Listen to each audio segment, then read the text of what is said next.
Hello and welcome to the new playthrough and the first stream of the year.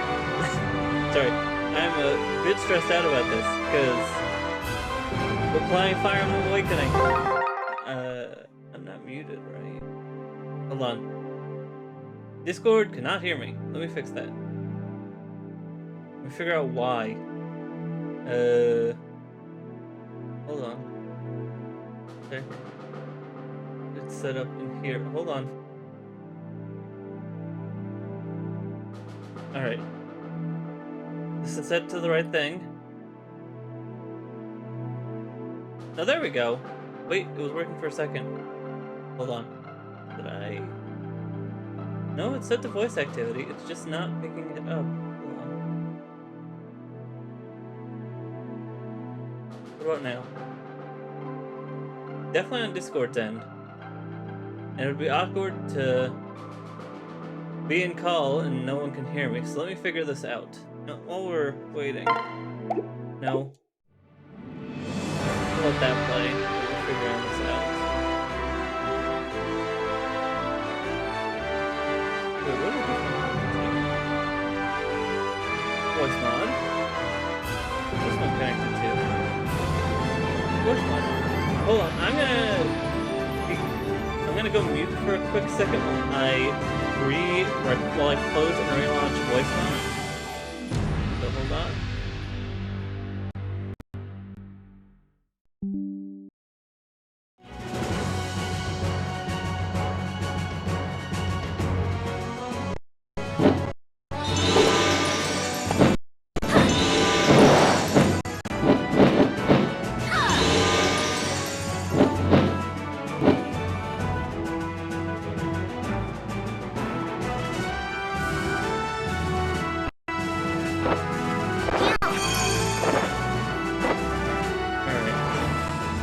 Check Discord now. Hello?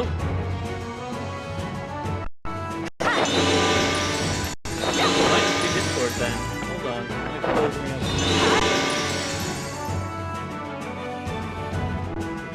Discord. Discord.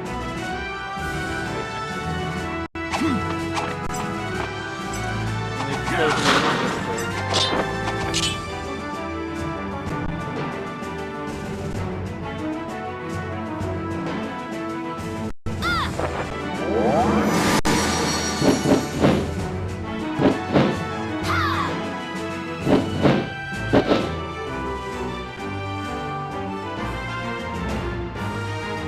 About now. There we go. Now Discord is working.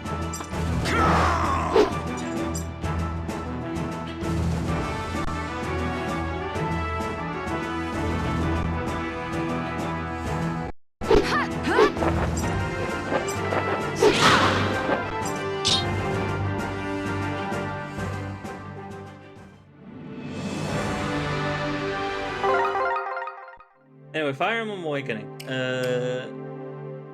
I will warn in advance this is being run on Citra. Weird things might happen. This isn't full. I haven't fully tested this out.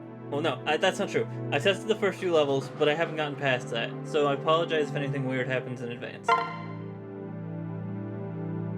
Also, I apologize because I'm going to be doing normal casual, but that's just... Look, I'm just a bit nervous about playing this. But I want to play it because it's one of my favorite 3DS games, and the wheel landed on emulation, and I want to switch emulation up to just being games that I can't just use a capture card for. So we're doing this. It was either this or another PSP game, or another DS game. Point is, I had another 3DS game.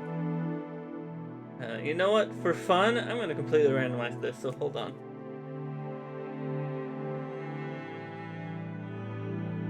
I think the one thing I'm gonna keep is I want it to be the male one.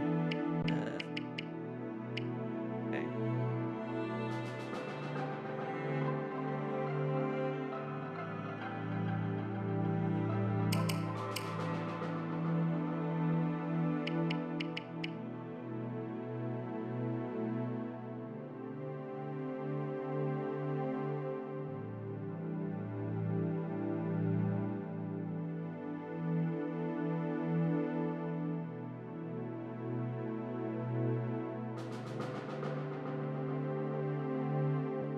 Sorry, I was being a bit disagreeable, so hold on.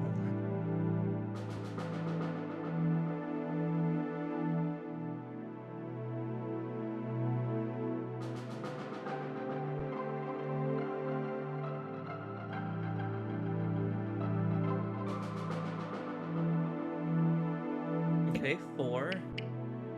No.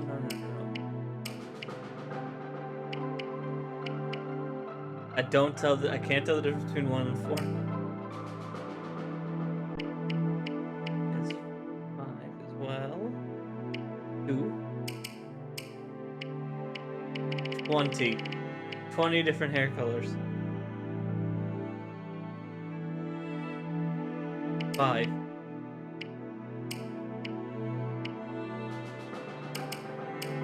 No. Nicely done.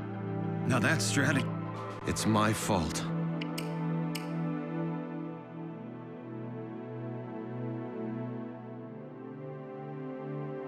Here's how it's done. I think it's the same voice as the Smash Bros.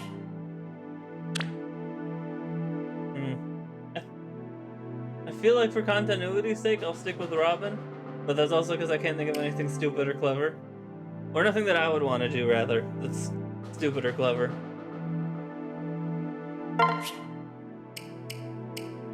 It's the straight path that will definitely be on this. Today is 3rd.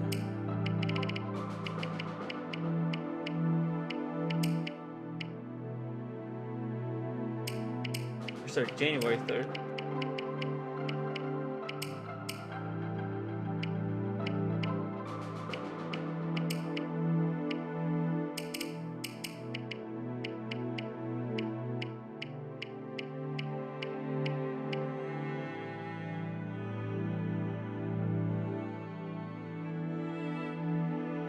Asset is strength. Plot in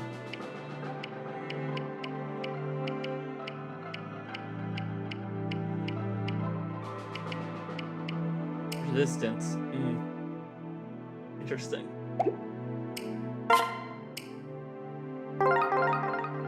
So essentially, they're going to be very good as a Dragon Knight.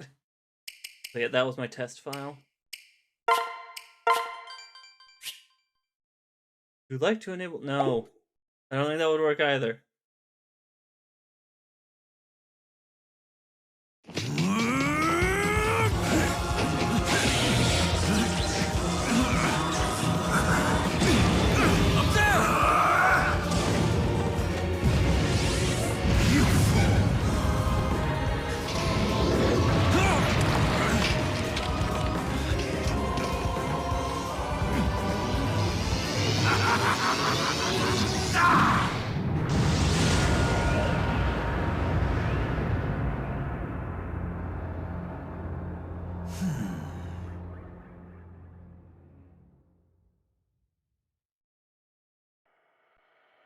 This is it. Our final battle. Hold on, let's go into this. Turn this down. Oh, right, I forgot that there's now full dialogue in the. There's now fully voices acted dialogue in this game.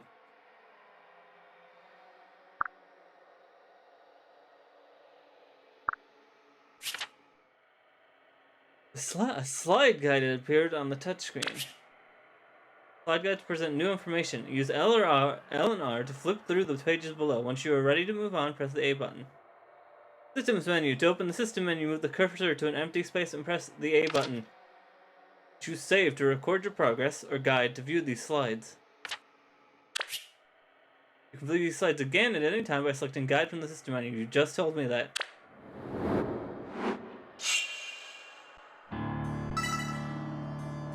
Listen to me.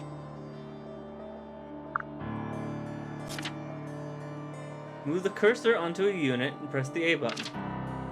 Next, select a destination among these blue spaces and press the A button again. Your unit will move to this destination. Right.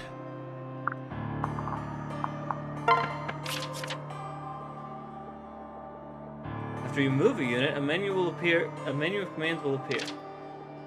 Choose Wait if the unit will perform no further actions. You can also press B to cancel. On my mark.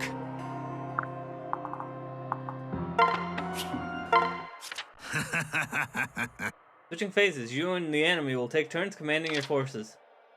Once all of your units have taken action, the enemy phase will begin automatically. You can also manually end your phase by selecting End from the Systems menu. Are you ready? Select one of your units and press the A button. Next, choose an enemy within the range of the red spaces and press the A button. Press the A button again to lock in your choice and attack the enemy.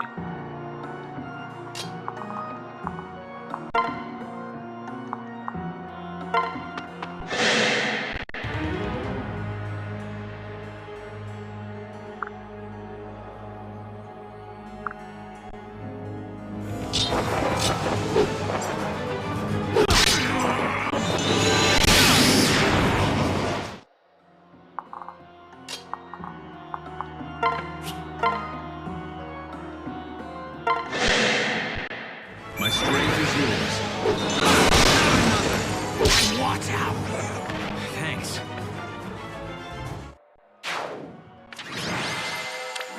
We did it.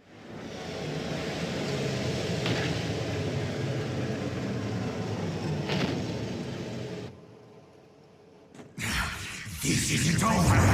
Damn you both!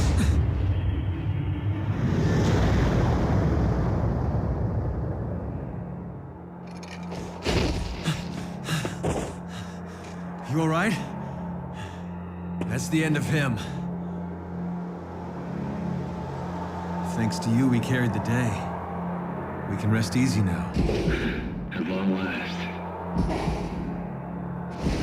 What's wrong? Hey, hang on.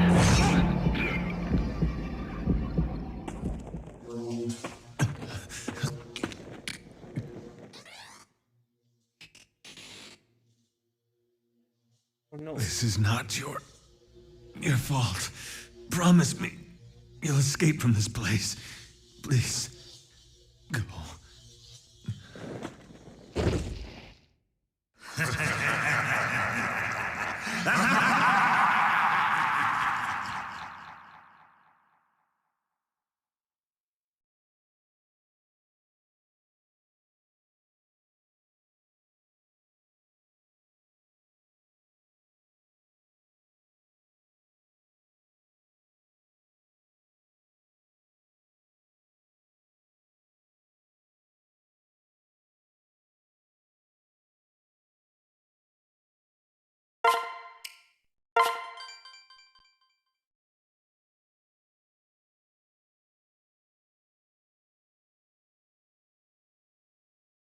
Crom, we have to do something. What do you propose we do? I don't know. I see you're awake now. Hey there. There are better places to take a nap than on the ground, you know. Give me your hand.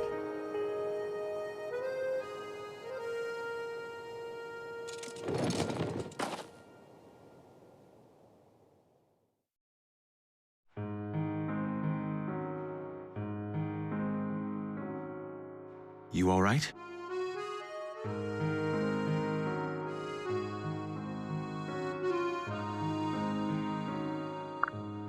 Thank you, Crom.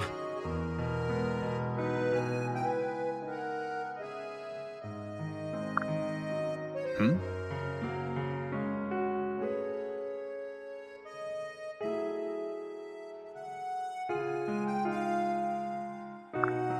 Huh?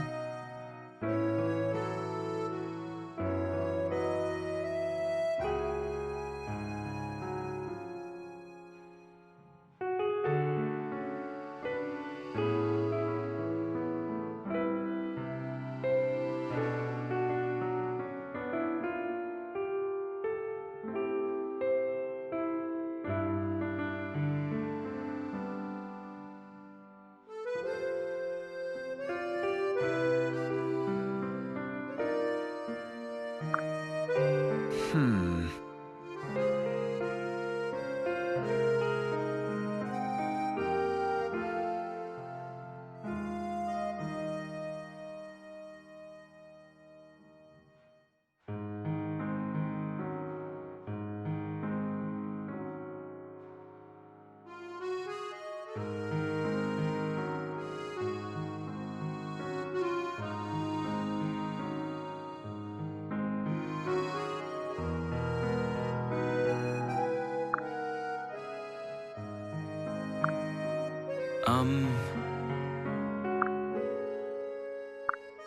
What?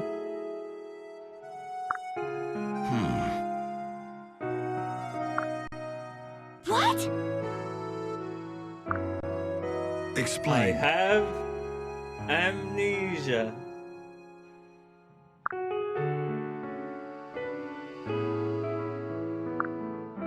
Huh?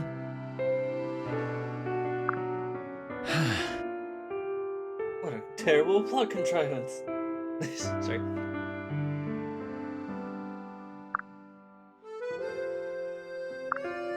Right. For sheep?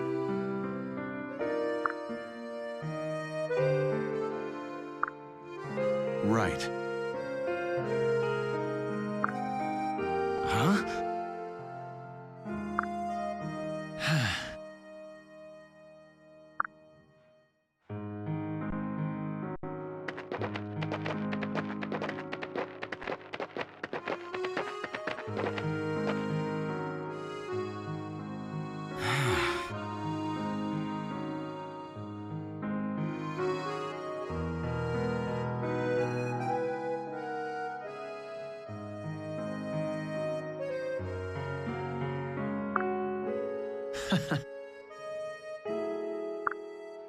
Huh?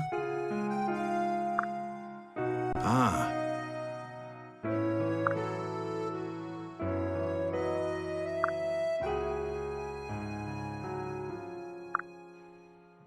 Dude, chill.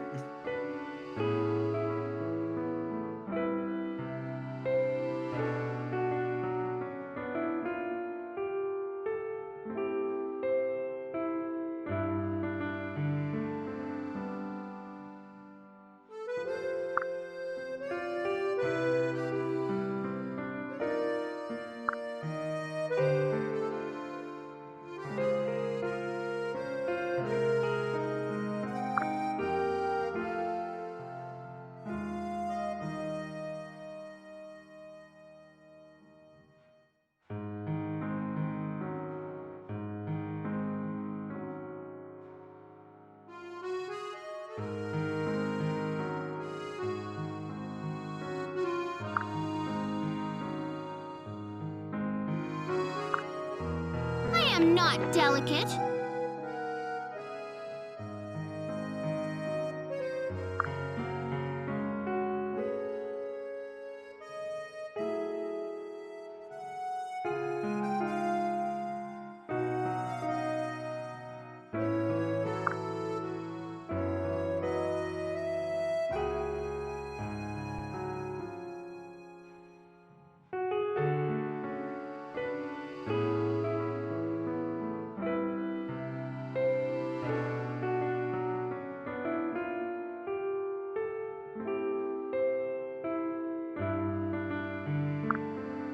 Um...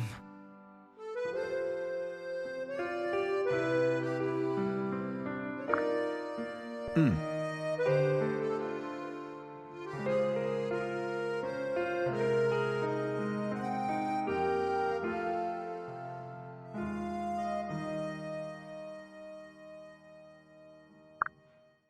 Right.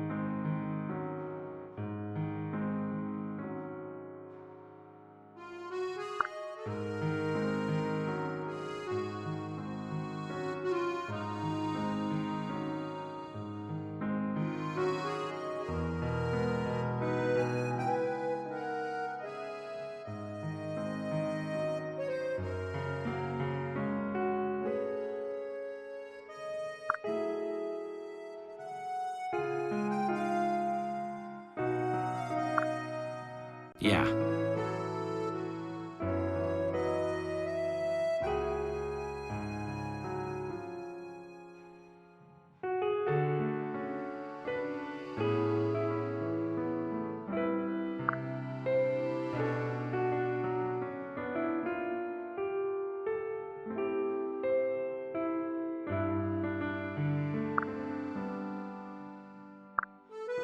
Really?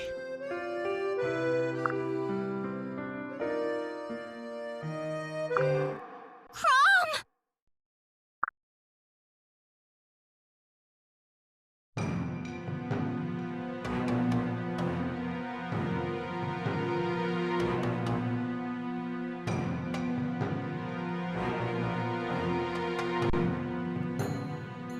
My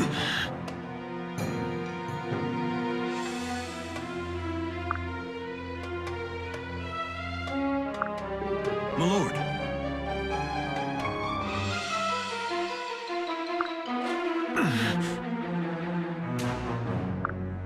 Of course.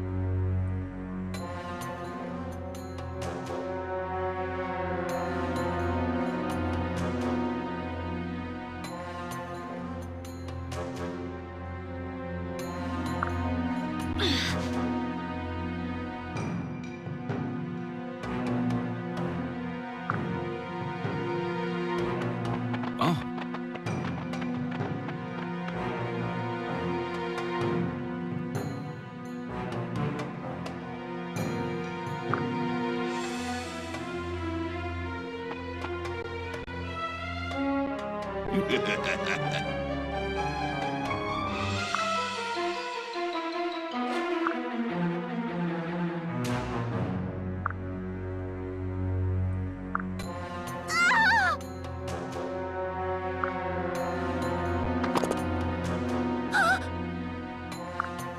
Gods!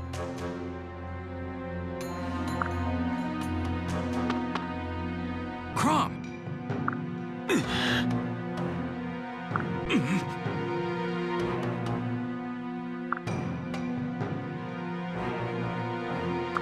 Good.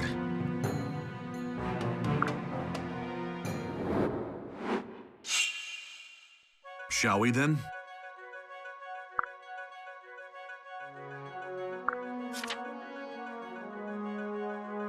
If an HP, if a unit's HP drops to 0, that unit will no longer be able to fight. Fallen units are lost forever in classic mode, and for the duration of battle in casual. Crom or Robin falls in a battle, it's game over. Be careful. I don't remember. Sorry, I'm still a bit nervous.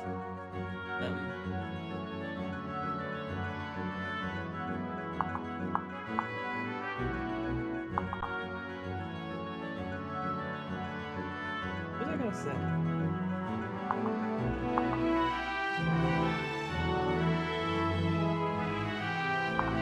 Oh, well, probably wasn't that. Yeah, welcome to the actual first battle, although it's still very much a tutorial. So I guess I'm gonna try and give it an overview for each unit. So I guess we'll start with Throm. Throm is your fairly... Hold on. Combat forecast before you launch an attack.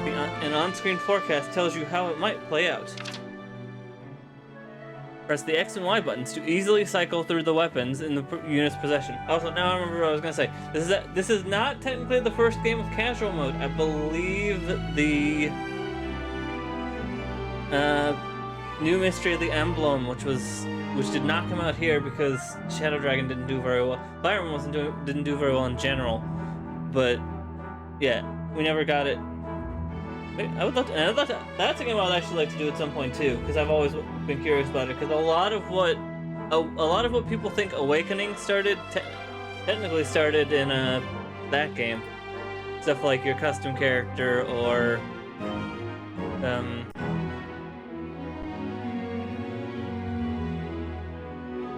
the casual mode. One day I'll get to that one. But anyway,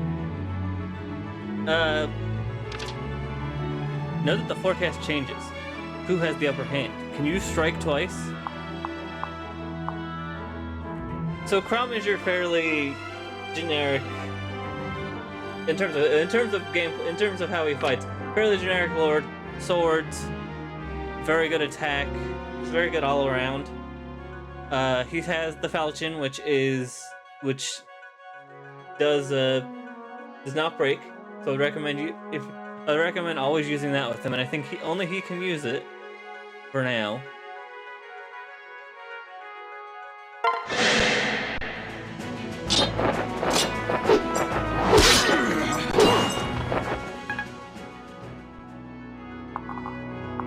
Let's see. We got Really? Robin.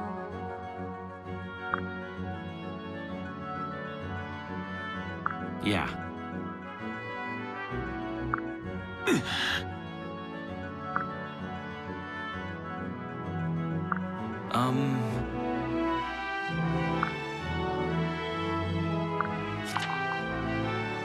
So Robin is the...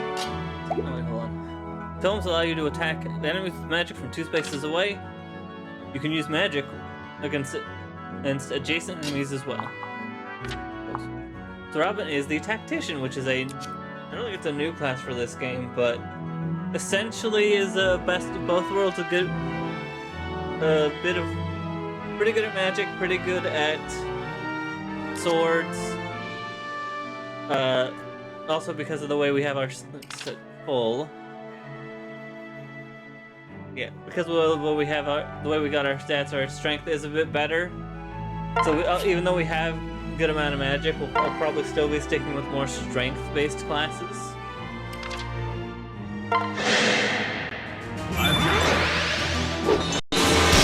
That doesn't mean I still won't be using magic, as it is a good multi-use tool, especially against certain enemies that would be weak to it.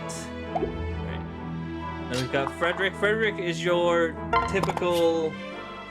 If you've played Three Houses, I guess the best comparison would be Catherine, which it's a common Fire Emblem trope of your early unit that is already in their advanced class, but tends to get weaker as the game goes by because they're already in their advanced class, so their stat pool does not combine the best of both. Like, you don't get the stat pool of working with an older class and then an advanced class. So they tend to... So characters like Frederick tend to get phased out eventually.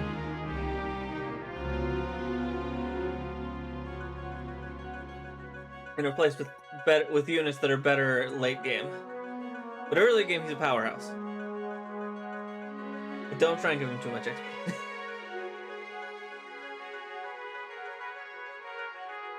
Also, a Great Knight, which I guess I should go over each class. Great Knights are walking tanks.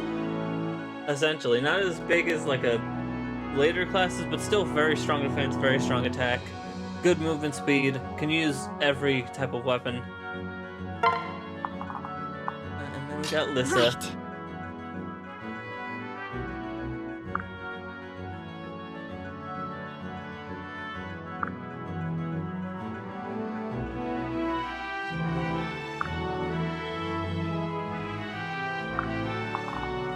Lissa is she's your starter healer, but she also later on.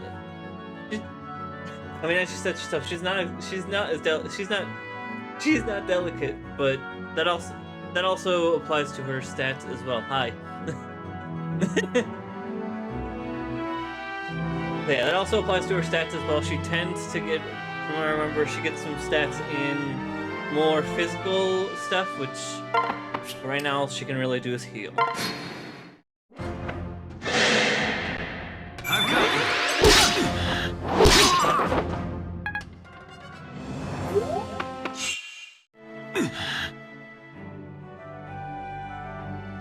Oh.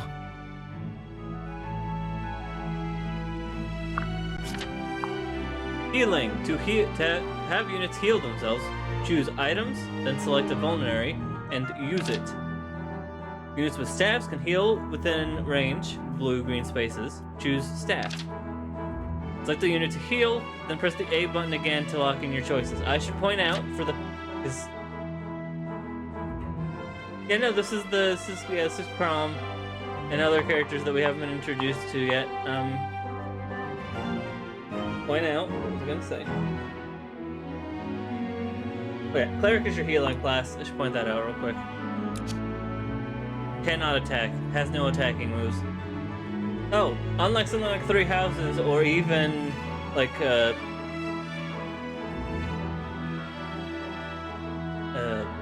am blanking right. I'm still a bit nervous.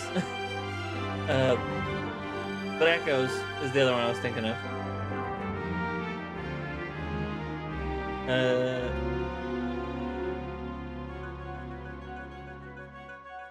Magic spells and healing spells do break. So keep that in mind for those who are new to playing this. zap this guy too. Right.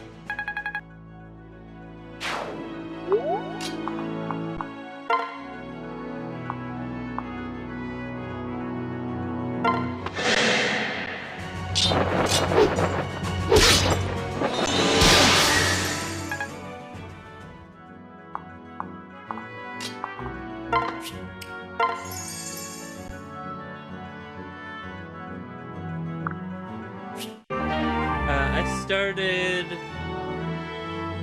Oh yes, I started this today.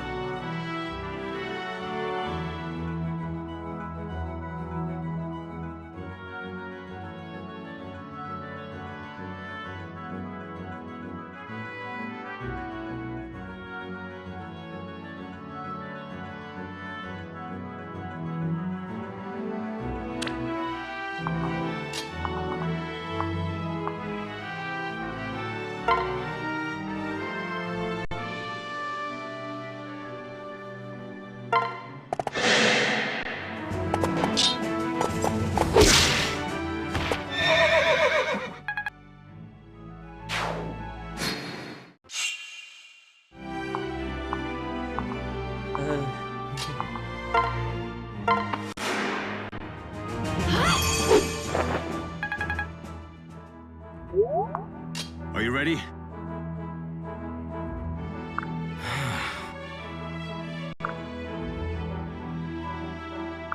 What?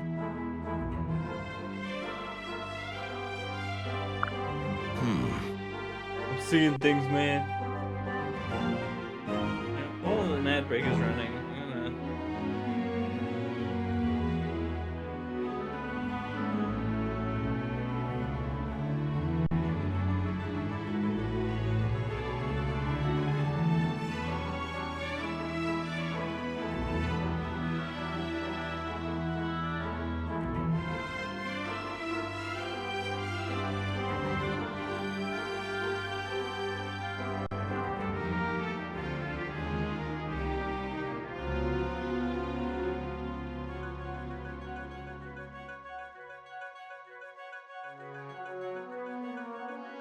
Here we go. Here's the. Assumedly.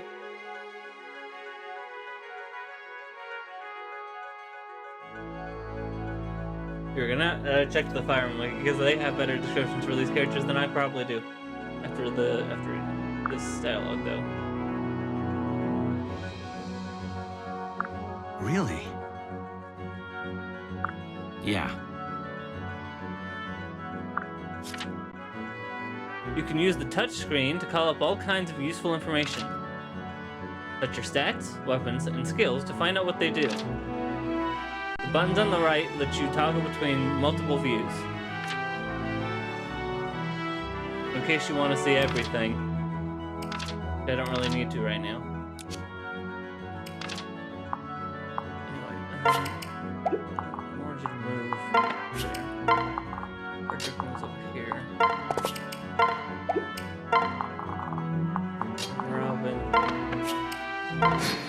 Okay, here we go. In the main lore of the game, Chrom is one of the best units you will have. Given his mandatory usage in all chapters, Chrom should have no problem leveling up and getting good stats. His good strength, speed, and luck and skill will make Chrom a formidable offensive force. Yeah. I got distracted. Look, I am never quiet about me using emulation.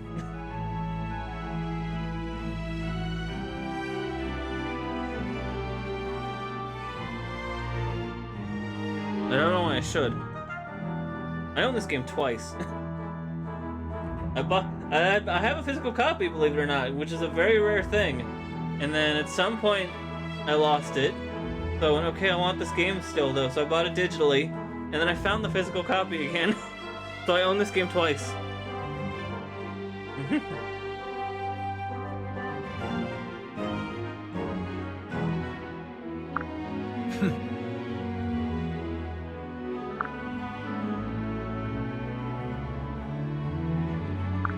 Well...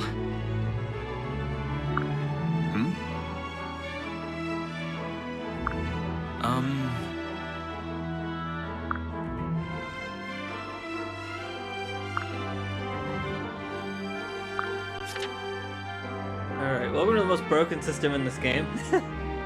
When you place two units in adjacent spaces, they will support each other in battle. Not only will this boost your unit stats, but a second unit may also block enemy attacks or strike additional blows for you. This is incredibly broken. Because you could get 2 crits in a row. There's a reason in like Fates and Echoes and even Three Houses, this sort of system is either gone or entirely nerfed.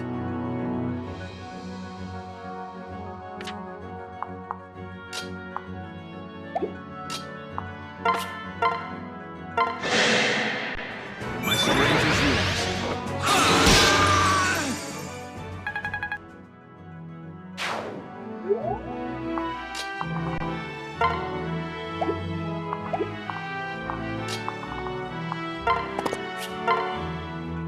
Frederick will kill him. Okay, I don't want that.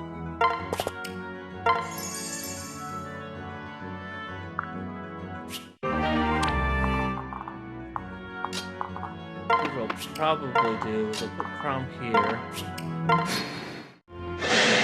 Oh, he's got a hand axe. Don't get careless. Ow.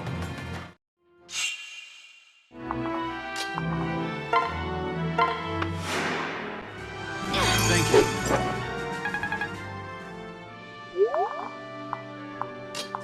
I'll then go over here.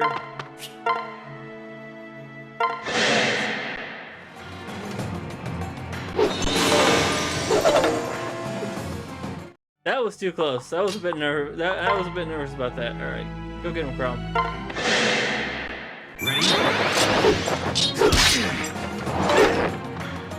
Another miss. All right. And the turn there. See what happens. All right. You can do this. Again.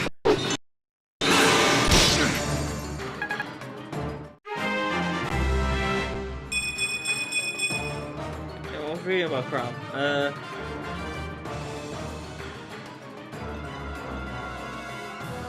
Crom is a formidable offensive force in your army, and he can get rather good defense as well. But he should be wary around mages due to his low resistance growth.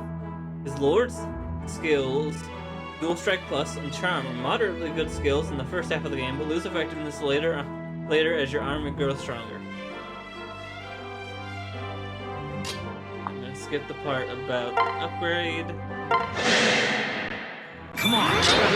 Also, the distinction of being one of 4 versions of a personal weapon. Crom's are 5th falchion, which deals effective damage to dragon units. Though the falchion cannot break, it is only as strong as an iron sword, with a lower hit rate. While it is reliable, it eliminates the need to pay for replacements. Crom may have to use stronger swords if more damage output is needed.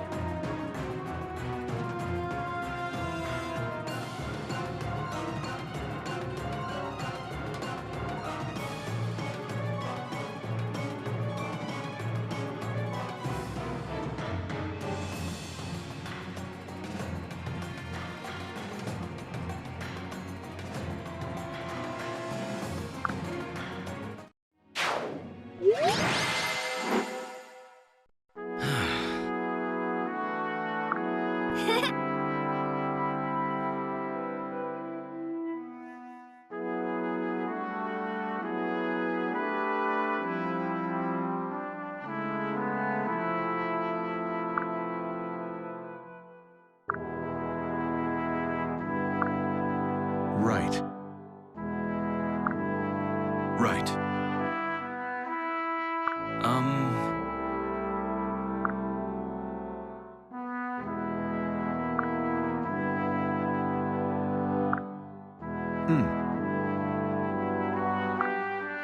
My lord. It's all right.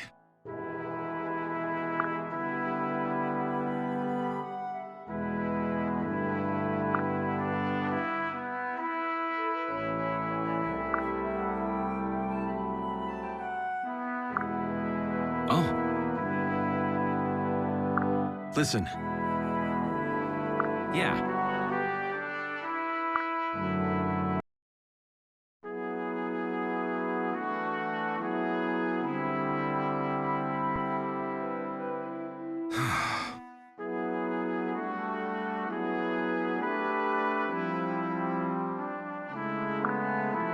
Huh? Hmm.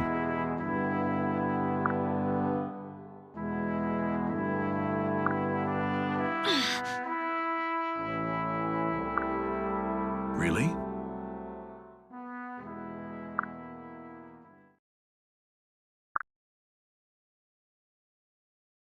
Right.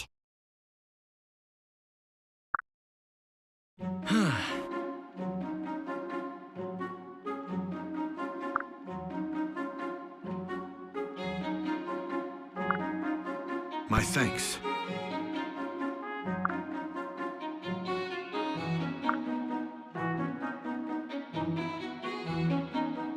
Huh? I said we must be going.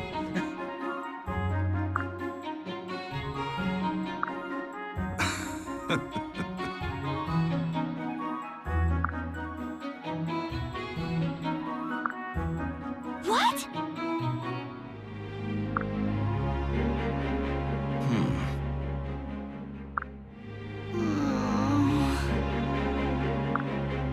Sure you can. Yeah.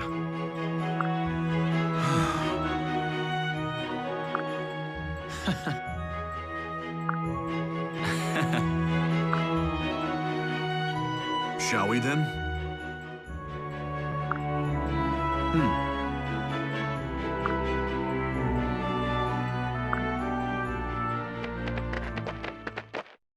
I will say, this game looks very nice.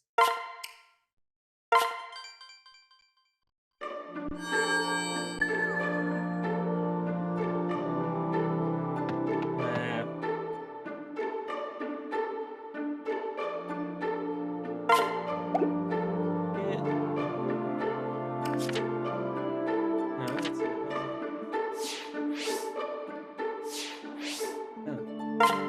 Just save. Oh wait, no, I just saved.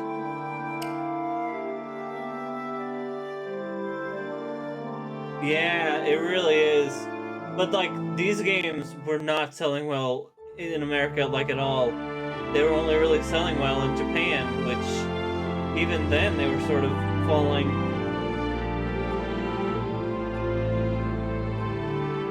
Yeah. This game effectively saved the franchise. Hold on.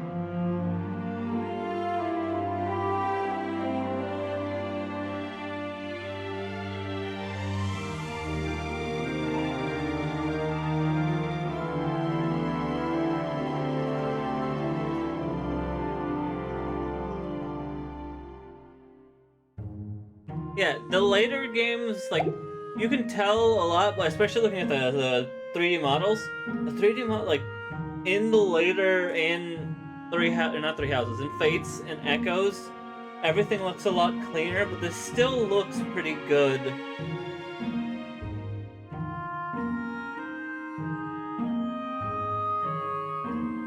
And it's still got a lot of good content, too. Anyway, let's start the next chapter.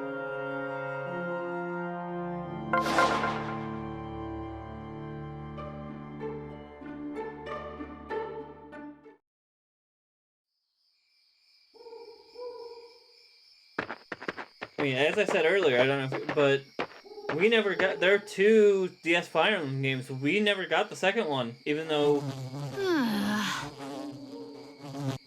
Because that's how poorly these games were selling. Is that we never got New Mystery of the Emblem, but we got Shadow Dragon.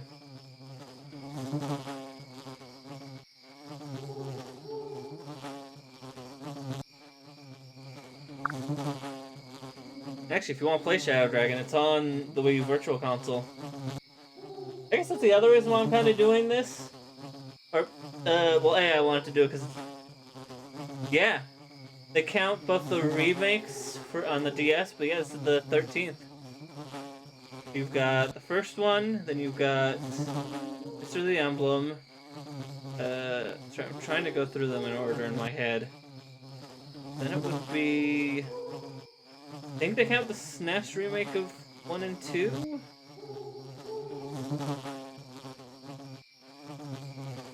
No, then Gaiden. I think it's Shadow Dragon, then it, or the net, that's the one on NES, and then it's what, which would be which we got in, which is the Shadow Dragon. And then it's Gaiden, which would come to 3DS as Echoes. Then it was Mr. the Emblem. Then Genealogy, then Thracia, then Binding Blade. I don't want to talk about that game. And then the second GBA one, which we got, which was the first one we got. That's weird to think. Is that we got the second GBA one, then Sacred Stones, then Shadow Dragon, then New Mr. the Emblem, then this. I don't want to talk about the first GBA game. It was an awful experience on stream.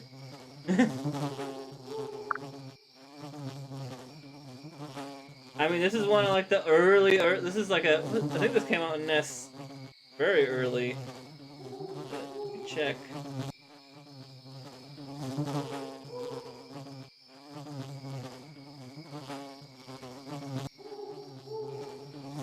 Bro, I forgot the GameCube and I forgot the Ike games. I feel like Green would be mad at me if I forgot them.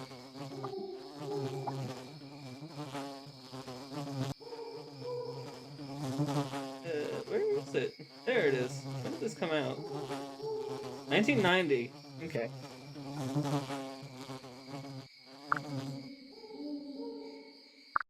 Anyway, bugs.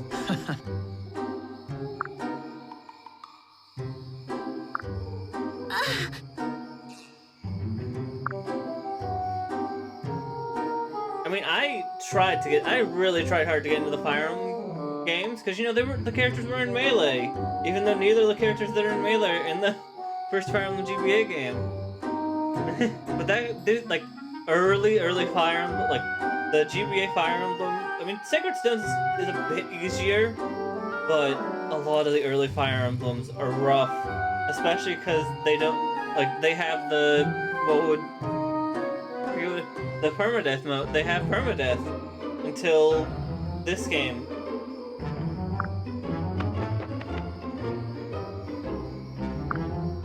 And as someone that is very reckless, to be blunt, I had trouble playing through that game without losing almost everyone. Yeah, I imagine. Well, I mean, it was the first exposure in general for America, or for any area outside of Europe, outside of Japan, because we never got, like I said, Martha and Roy's games. We never got. Although I guess technically at some point we got Martha's game for a limited time only on the Switch, but that's beside the point. I don't like that was a limited time offer. I got it. I own it on Switch, but it's still stupid. This is not. This is the first one that. Technically, the second DS game had casual mode first, but this is the first worldwide one that had casual, and it's honestly what saved the franchise. I feel like casual mode did.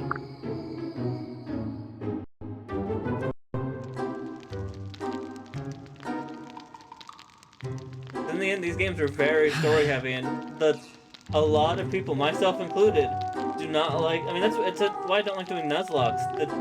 The pressure of, okay, make sure none of your units die can be too much for some people.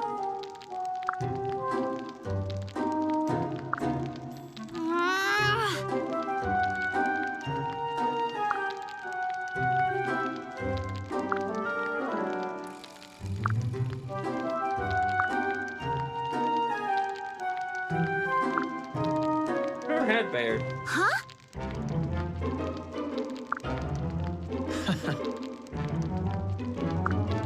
What?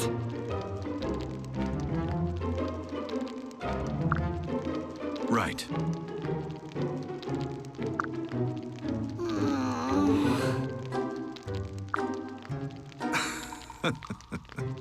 Yes, sure. Yes, sure. Hey.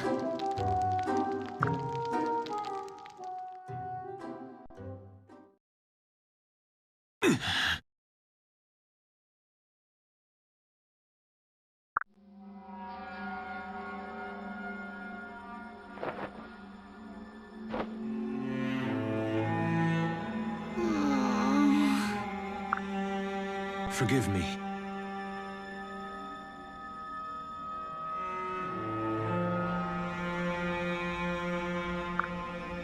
Huh?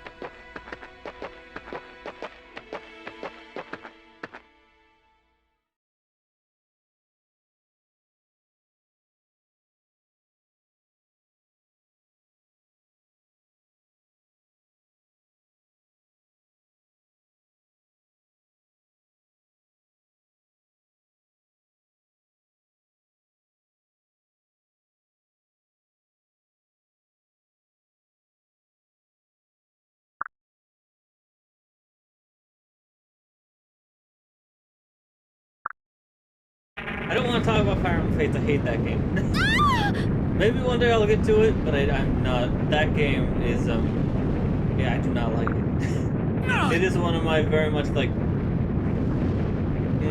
have a lot to say about that game. But I'll just put it aside, I do not like that game. For a lot of reasons.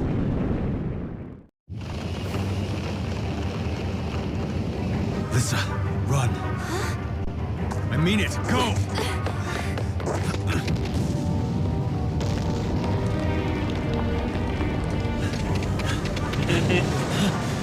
Well, maybe one day I'll play through that game, but it won't be a fun playthrough.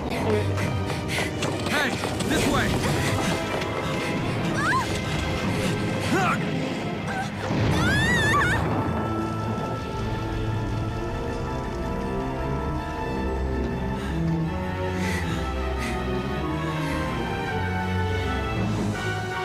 Crom, what is that?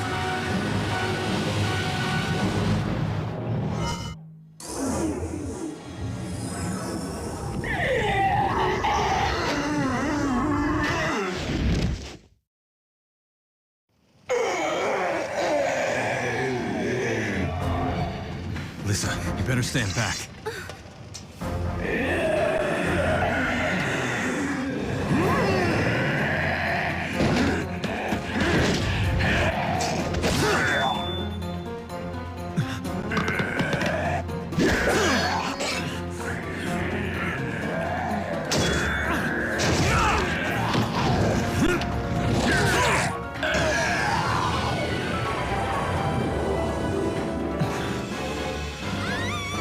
Lisa!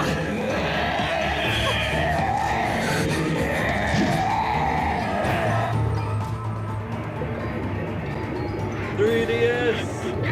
3D!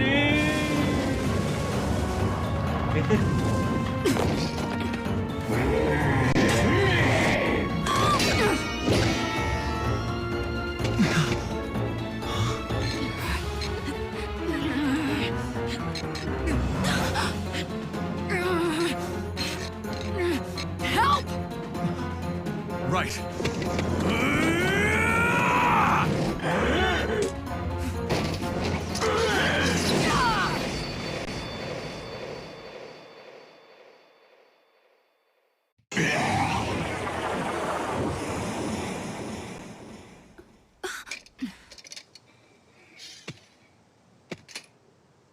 Quite an entrance. What's your name?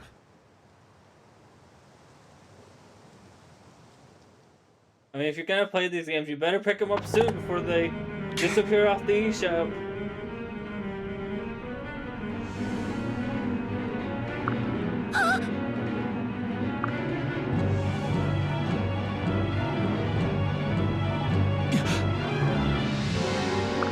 No.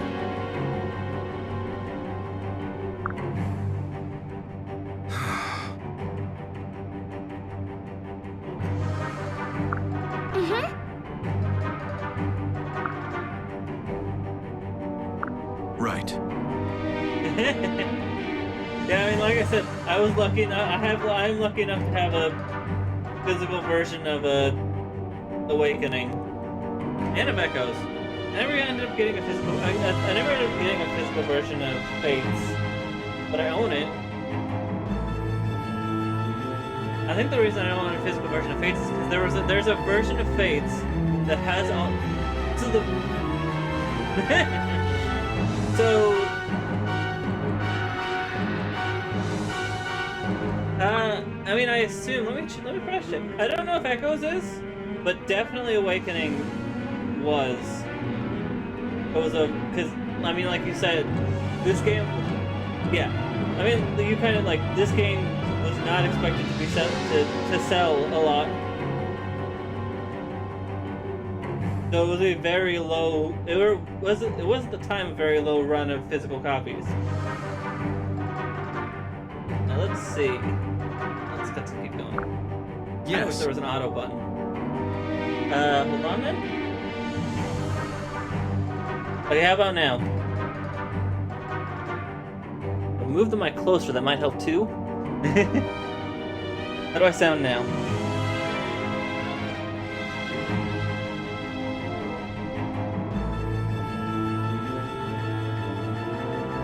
Alright, okay. Actually, it's not as bad as I thought it would be. So, I guess I'll look specifically at PAL copies. For you. Awakening's around $28. That's about average. That's normal price. Echoes is 25. This is US dollars. I don't know why they're listing the PAL games in US. I mean, it's because the website of music. Can I actually switch this to? I don't know what to switch it to.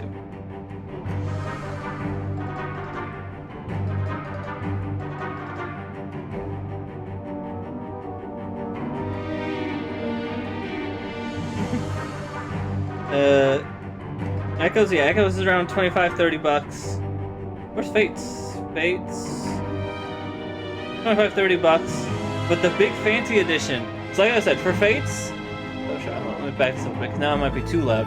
So for Fates, there was the big gimmick for Fates was that it was split paths, and you bought one path, and then the other two paths would be DLC. It was a really stupid idea, but anyway.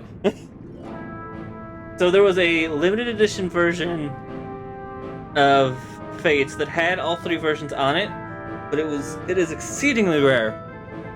It is currently $380, but it has all three. I believe it has all three paths on one cartridge, if I remember right.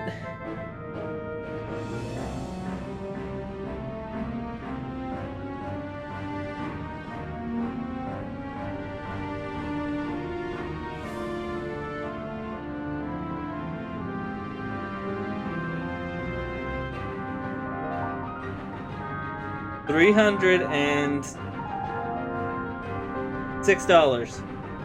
Is that the most expensive Fire Emblem game? Let's find out. Because I know the GameCube and especially the Wii one is very expensive. Where are the GameCube and Wii one? Actually, I can sort this by price. Hold on.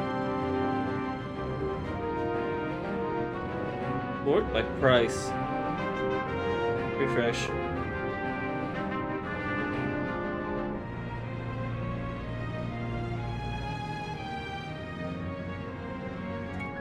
Nope, that's sorting by popularity. I said sort by price. It's still sorting by popularity.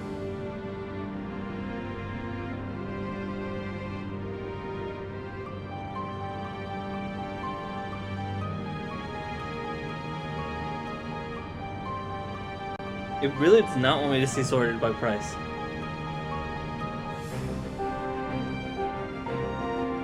I mean, most GameCube games are a lot more expensive. I think the big example that I always think Right. of I see. is I went to a game store one time, and I just realized now it's about to run, so I'll tell the story after the break.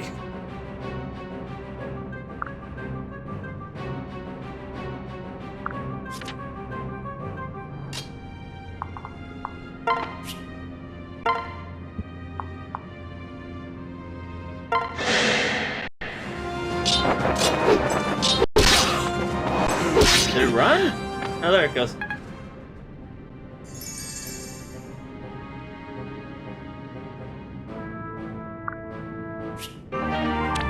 Also, I didn't read the thingy. Some terrain, like forests and mountains, will boost a unit's defense ability to evade. Forts and thrones will even heal units at the start of each turn. Some classes cannot move through certain types of terrain.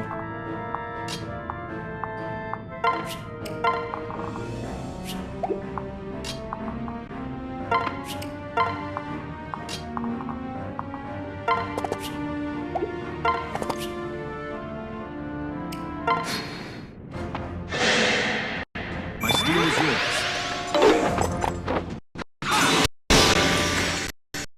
There.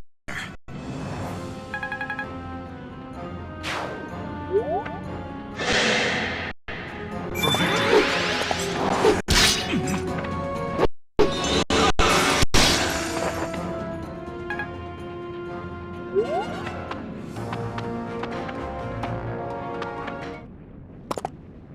Captain Crom!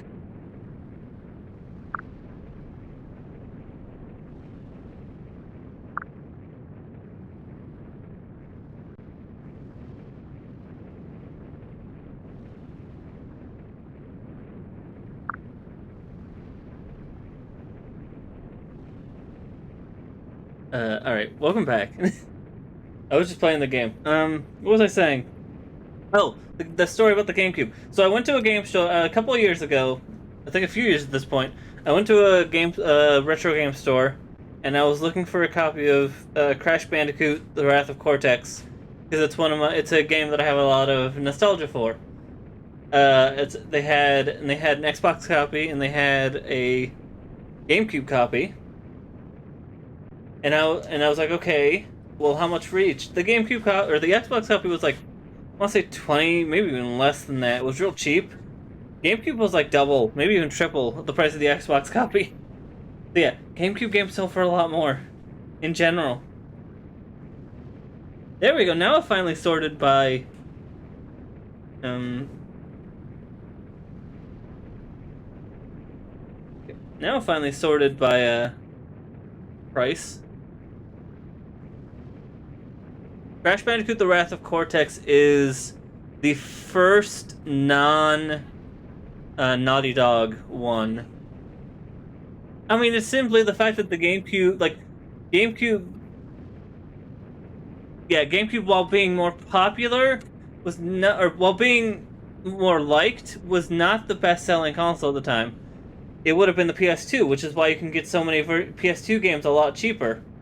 And then the Xbox eventually started getting a lot more popular too, thanks to stuff like Halo, and so those are a lot cheaper to find too than GameCube. Anyway, so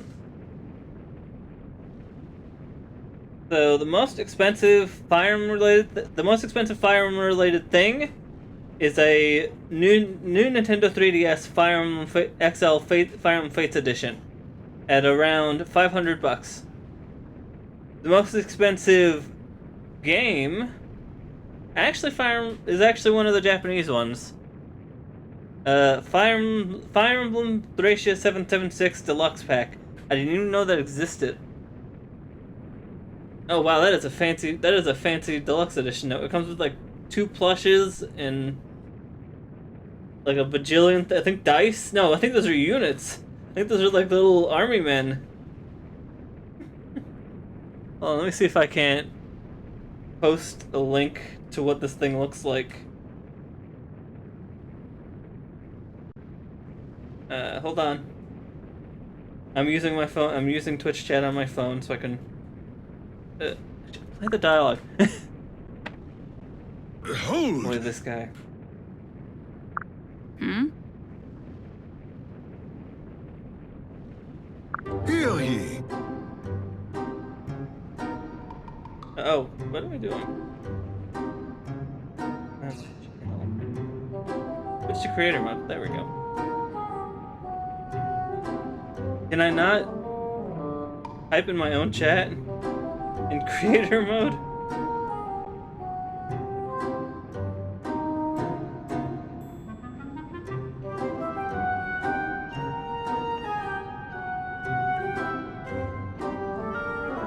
There we go. There we go. Alright, anyway.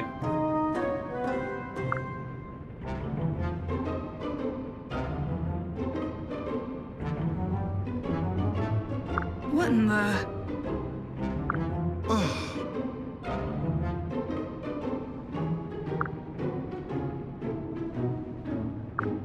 Varian, shut up. I'm gonna say that a lot, by the way. I'm gonna tell Varian to shut up a lot.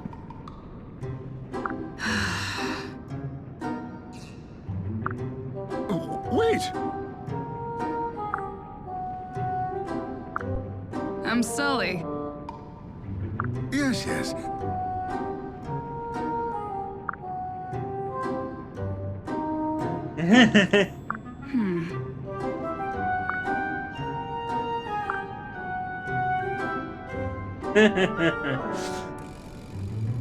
Ravishing.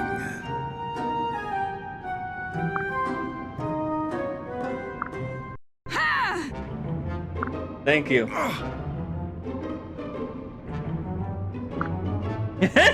You're not wrong. Although at least Edgeworth has some class and tact and a lot of things that Varian doesn't.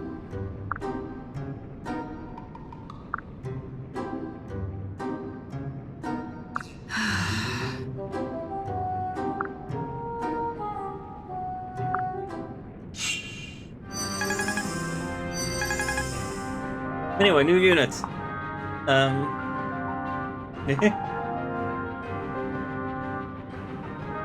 So we got Sully, who's a Cavalier horse. The basic horse class to Frederick's giant armor destruction. Sully's a fairly good unit. You know, you get her early on, so she can get a lot more powerful. And she starts out pretty well too, and she's one of your first early spear units, so...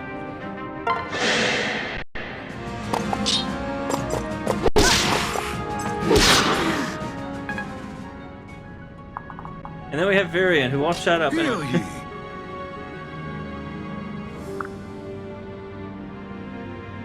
He is an archer. Thank you for explaining that.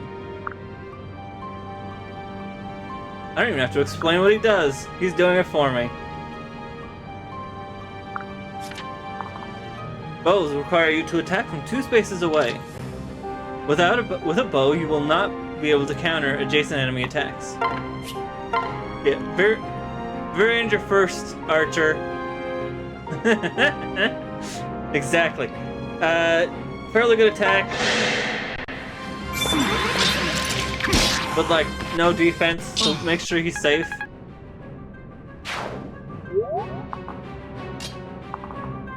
Maybe he's like one of your only archer classes aside from a later mechanic. Which will allow us to get more archers.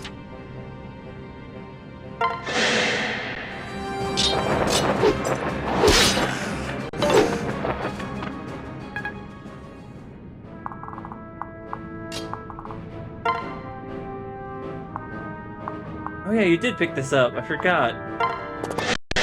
Might as well use it. I've got your back.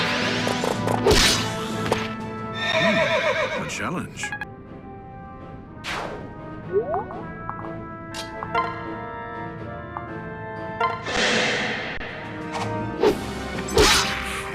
Yes.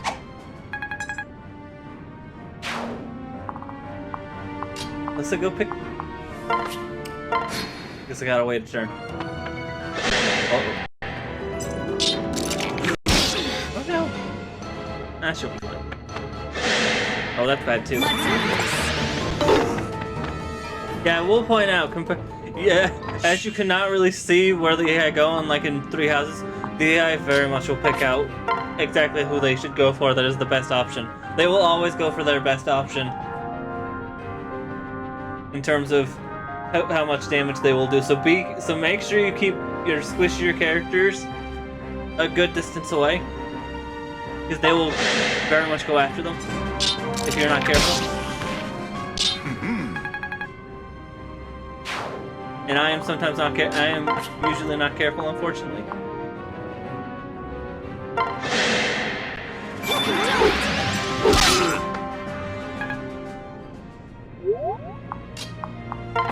thingy.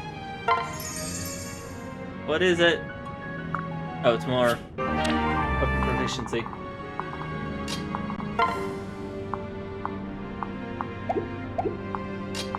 Time to play Will Frederick one-shot this. No. Which is good.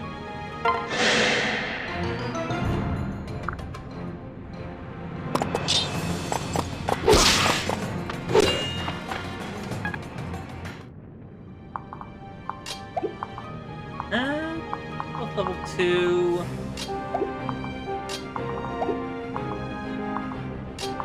Let's slowly take care of this. Hopefully she gets it. Ah, darn it. But they missed too. Alright, that's good. Alright, Crom finishes off. Well, I guess it's not finishing off because there's still the archer. There we go.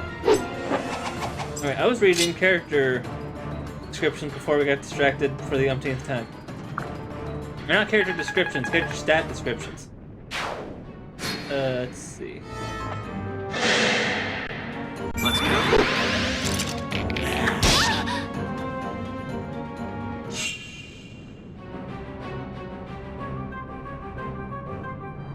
Robin, like Crom, is one of them.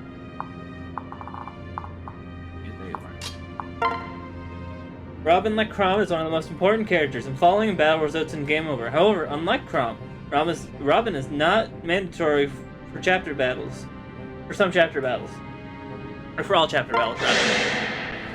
It is imperative that Robin be paired up, be in a pair-up at all times due to Veteran, which will result in quicker level-ups and make class and skill grinding much faster. The effects of Veteran are so pronounced that even in the hardest difficulty in the game, Robin can easily surpass the enemy army and quickly establish an insurmountable statistical lead that persists most of the way through the game. Evaluating Robin's performance is a bit tricky, since every player will choose a unique combination of asset and flaw stats. Though with ample training, they will become a capable unit regardless of asset and flaw chosen. Nevertheless, the Tactician class has near flat stats across the board without factoring in assets and flaws, making them perfectly good taskmasters, allowing them to fulfill roles during battle whenever they are needed. Offensively, they have access to both swords and tombs, allowing them to exploit enemy defensive stat weaknesses. However, despite using tomes... Did I heard something? They are not considered mage units and have movement penalties on sand maps.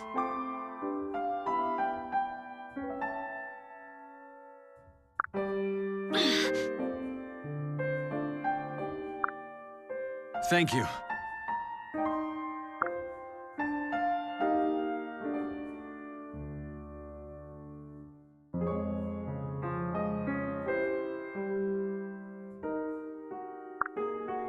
You may call me Marth.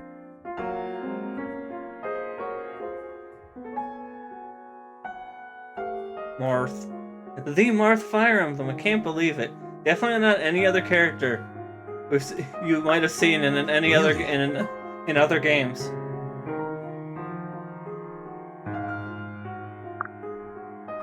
Definitely Marth. No.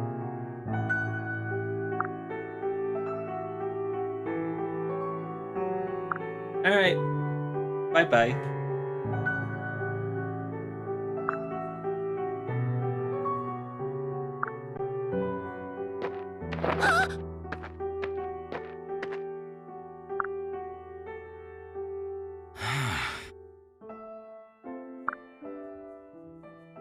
Right.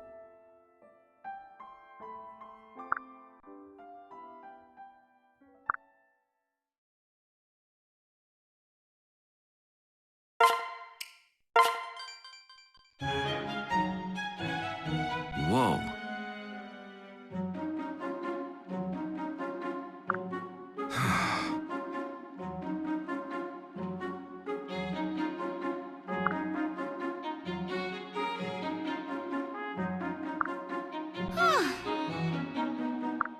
Thunderation! Oh. Ah. Huh?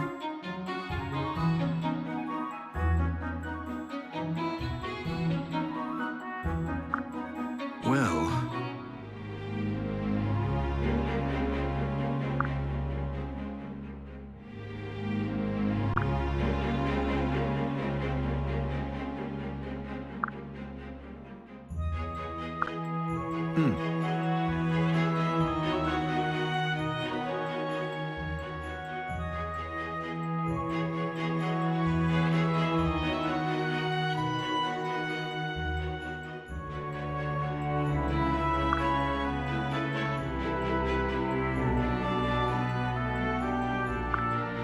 Whoa.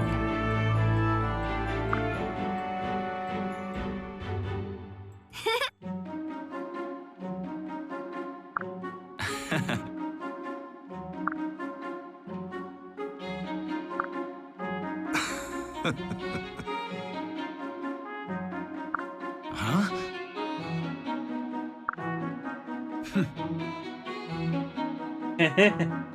Lots of sheep.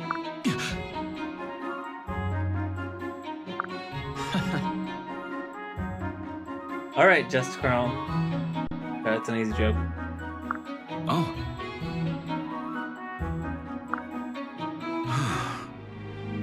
Eh. Hey.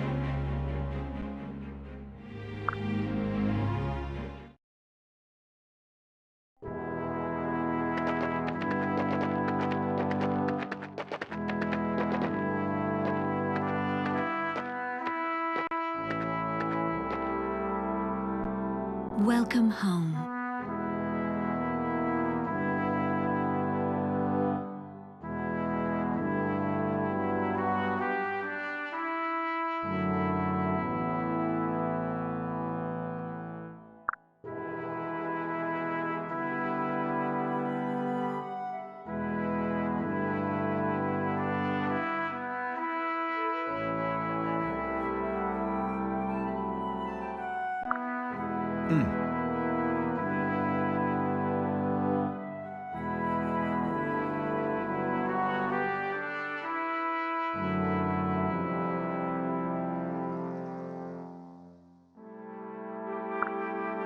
Thank you.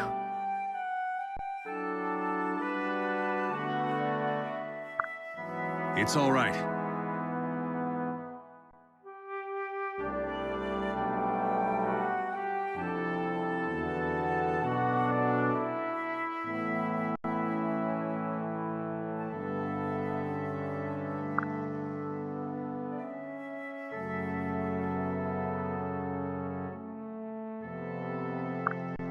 Forgive me. No.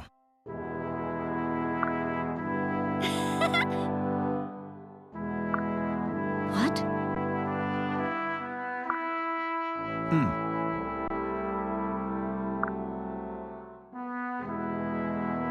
Thumb's a bit stiff.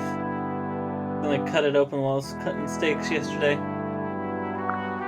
Oh, I got a band-aid over it. Make sure I don't accidentally do anything stupid and cause more bleeding.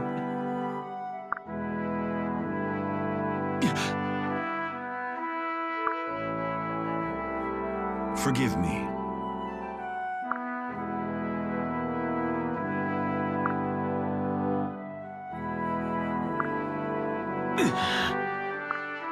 Crom? Yes.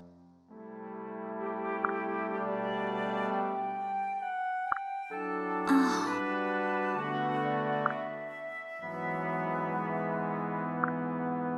Oh. thank you.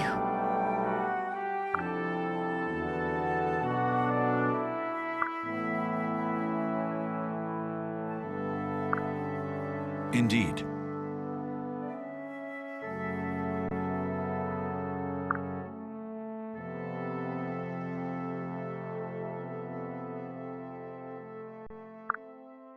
Yes, my lord.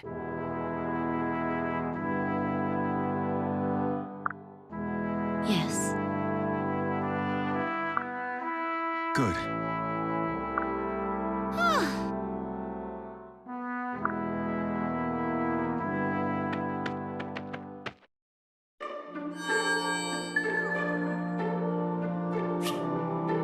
Core conversations unlocked.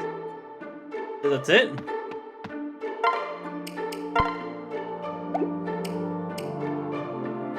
Oh, wait until another ad break. But for now, let's, I guess, do that support conversation between Kram and Robin. Crom. Hmm?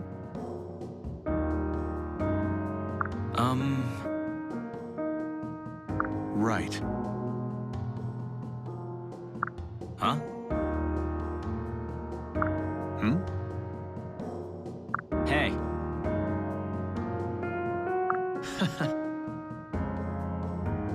Huh? Hmm.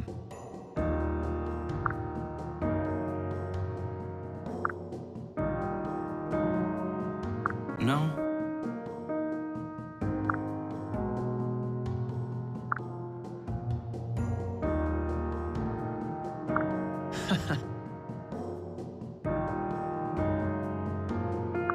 Yeah. No.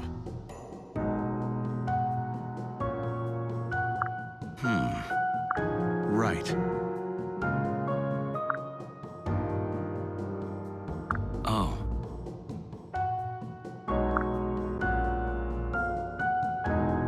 Yes.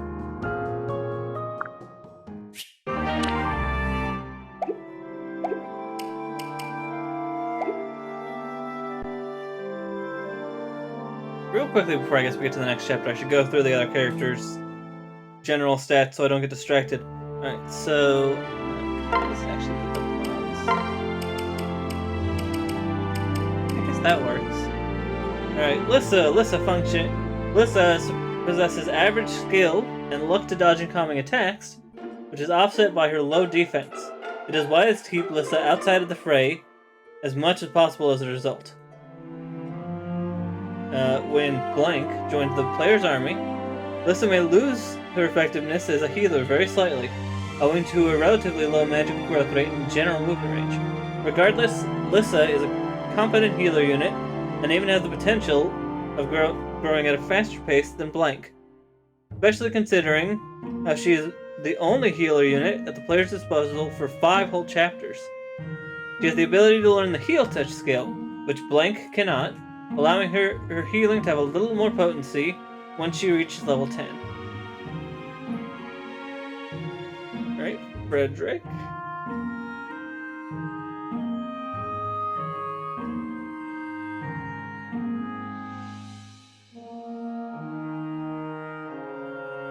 Frederick is a pre-promoted unit, recruited early in the game, and joins with better bases than your other units, and is already promoted. He has good growths, meaning he can contribute throughout the entire game successfully. Frederick is a perfectly capable unit with good strength, skill, and defense growths, with decent speed growths as well, on top of a guaranteed HP boost every level. Frederick can also learn Luna before hitting Chapter 11 with proper level grinding, making his role as an offensive force much more prominent. Frederick needs to be wary of mages due to his lower resistance, especially as a Great Knight. True to his archetype, he may fall behind later in the game once other units begin to promote, but he is an effective unit on normal by the end game, without reclassing once. However, all is not lost for Frederick, as the reclassing system will break him out of his archetype's curse and eventually, like everyone else, bring him to his maximum potential.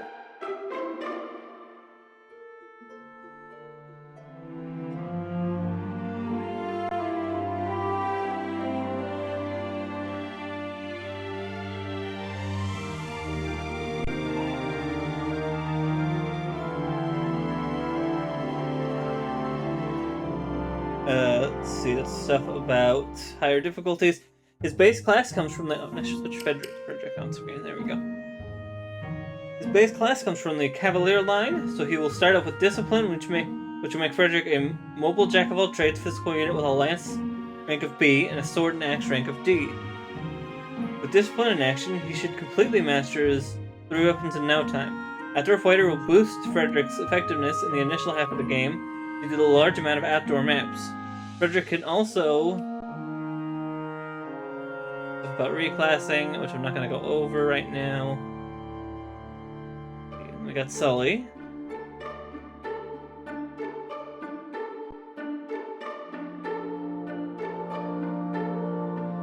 Sully is without a doubt one of the strongest units in the of the base cast of Awakening. While many point to her lack of Gale Force as a con, they often do not take into account Sully's excellent performance within their Game of Awakening, where no unit possesses Gale Force. Sully benefits it's another archetype thing, which I'm not going to explain because it's too much to explain.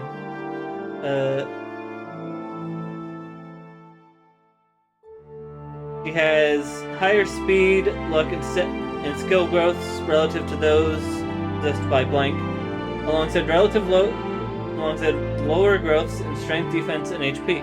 This essentially means that Sully will be able to gain the ability to proficiently perform both double attacks much earlier than Blank can. Both double attacks. A fact that is only offset by her awkward defenses, rendering it imperative for her to avoid sustaining too much damage. In addition, Sully's combination of excellent joy time and discipline makes it possible to achieve B rank in Lances before Chapter 5, which can be very useful in taking out enemies with Frederick's Silver Lance if she has more speed than Frederick does. And then there's stuff about... Anything else?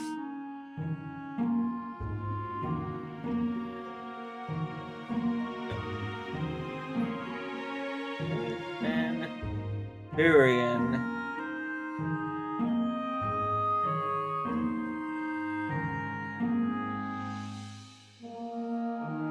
Varian's most notable trait is how quickly his skill grows. He has a 70% growth rate, which will let him cap that quickly and provide excellent critical sniping skills. His speed also grows very quickly as well, allowing him to double attack earlier than most units. However, true to his unit type, his defense growths are not very high, which can offset his fast-growing HP and make him a bit more fragile than expected. However, Varian can still function well as a bow user, especially with a killer bow due to his terrifying skill.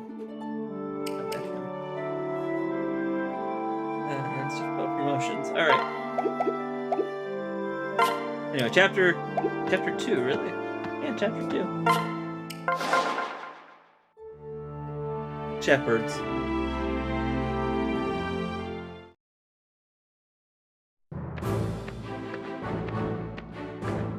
Hold on, I just realized we're about to hit an ad break in 30 seconds. So we'll do that. I'm going to take a general break, get up and stretch a bit, and then we'll do this chapter.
There's the ad break. I'll be right back.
I didn't mute.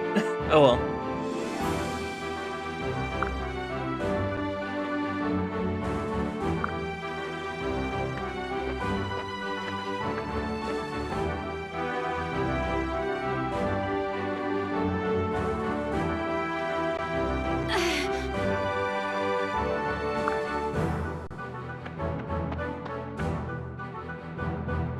Huh? What?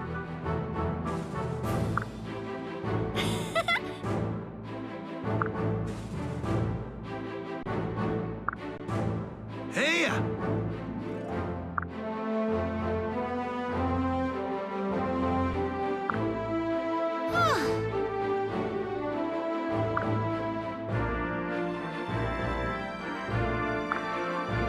Oh, please.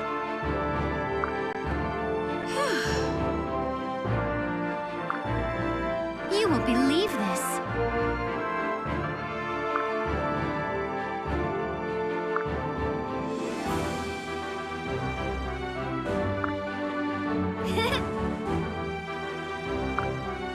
Well, Huh? ta-da!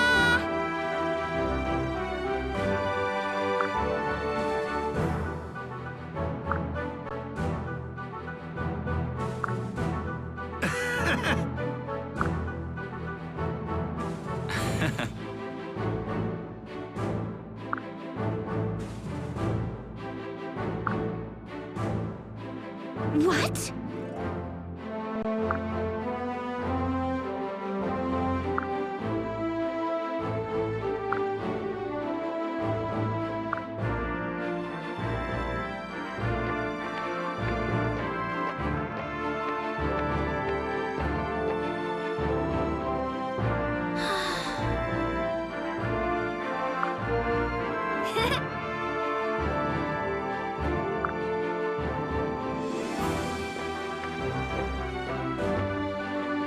Captain!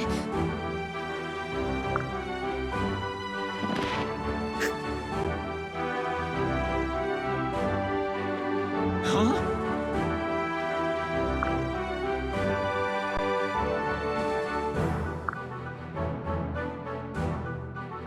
Hey. Huh? Yes. Hmm.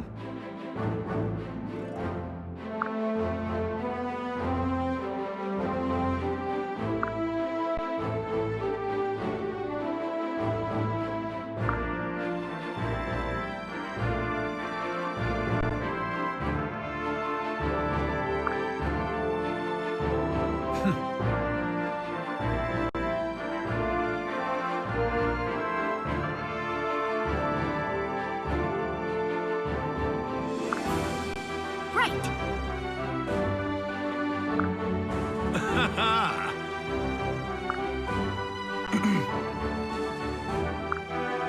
Sit there. Not actually in the shot, which is impressive. Hmm? Captain!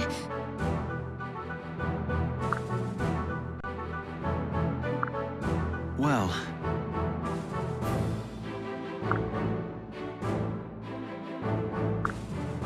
Huh? hmm. Oh, thank you.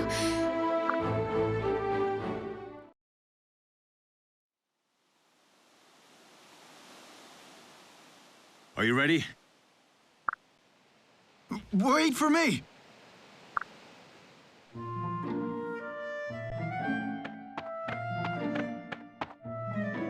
Hmm?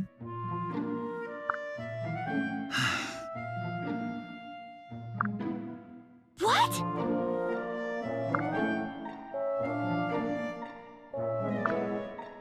No. Ah.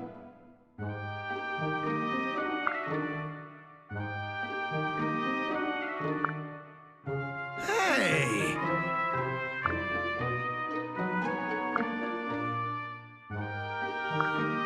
Come on.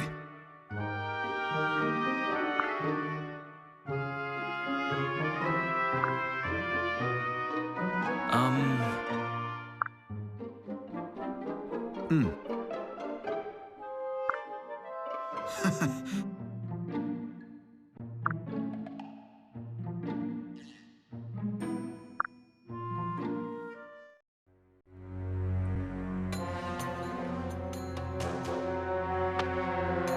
No. Huh? Right.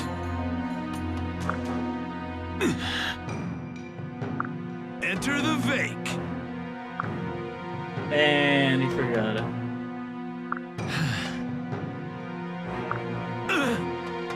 And this is unfortunately not a game with punching. He's sort of SOL.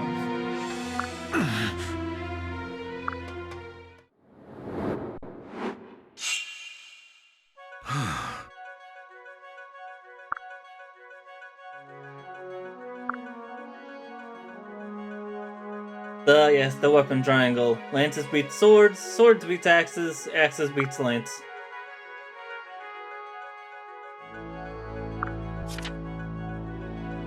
Each weapon type has a strength and weaknesses. Swords beats axes, axes beats lance, and lances beats swords. Alright, we got some new characters. Let's go over them real quick. Got... You're not important right now. You have no weapon. I can do this.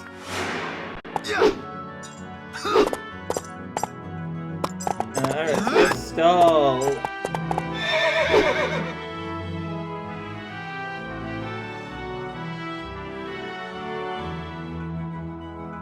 Let's see. Stall has higher strength and defense growth than Sully, but he has lower speed and skill growth than her. This means that he can deal much more damaging blows than Sully, and can tank physical hits better. His resistance growth is very low, and even after constant reclassing, his resistance may be an issue.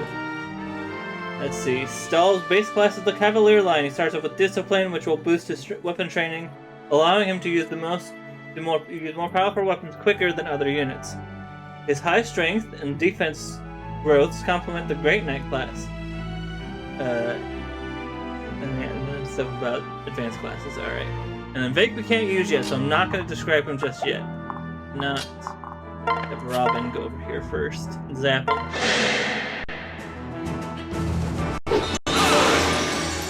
Or not. Could miss. So you have a sword anyway.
Thank you.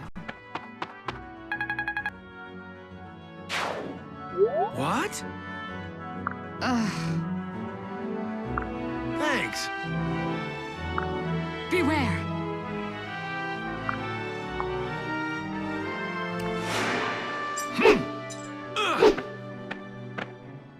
Huh?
Thanks. Also, like, yeah. I don't know how long I was muted, but I'm not gonna reread those.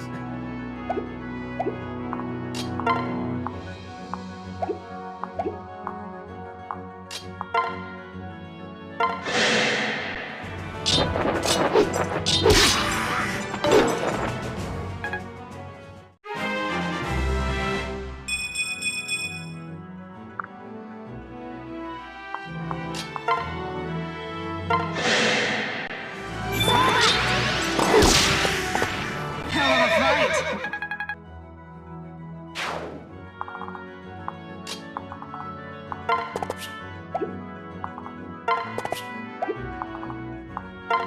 Move you. You. Keep you in the woods. Robin gets in the other. Nope, you can't either, so keep you in the woods too.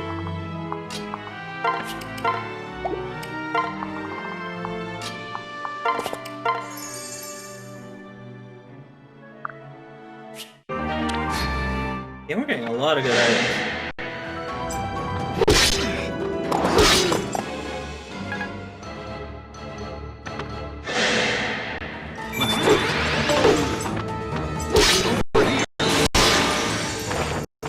What? Dead already?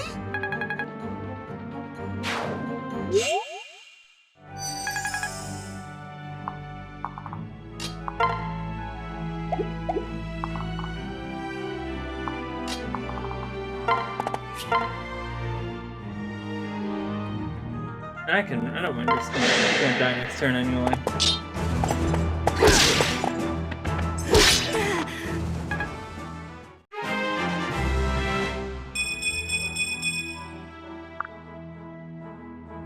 Also, this will probably be the last chapter for today, as I've got to go make myself some food, and I want to do that before start of stream. I don't want to. I want to be there for that.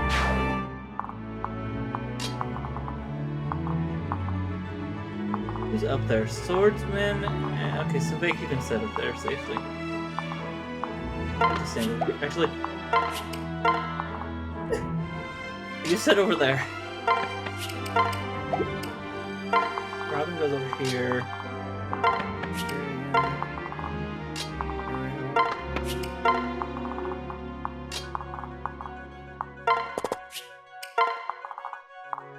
And then Krum from the Fire Emblems.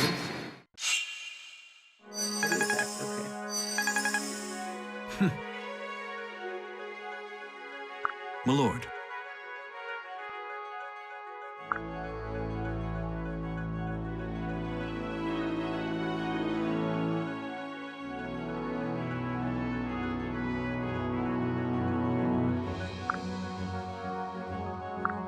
Right. Well...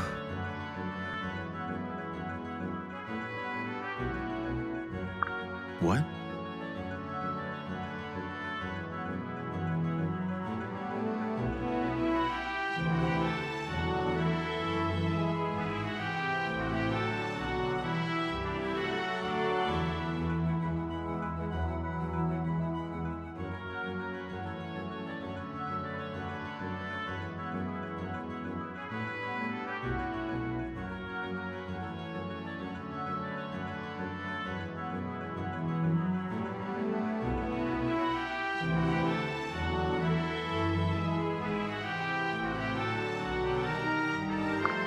Ah.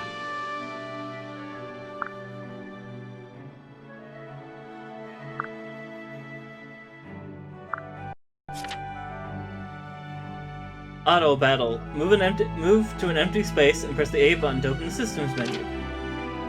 Select auto to begin auto battle. You can cancel an auto battle in progress by pressing the X button. I'm not gonna do that because I don't like to do that for story fights. I'm not gonna use it rather. We'll have. You still need healing. Let's fix that real quick. Let's end this. Yay!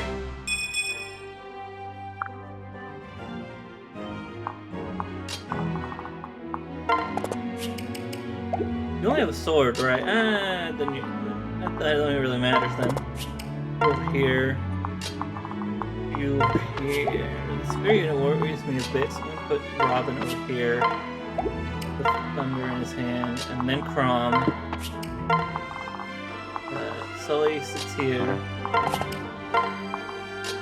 Frederick sits here. He steered you again? Jeez. You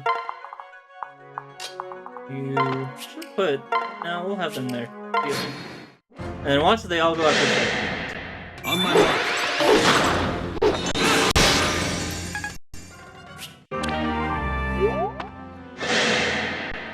None shall harm you.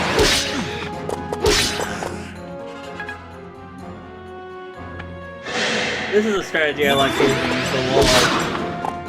My turn. Showing me up. Right. Free iron sword. Alright. Enemy shown in green, or item shown in green text on in an enemy's inventory will become yours if you can defeat that enemy. I'm going to save.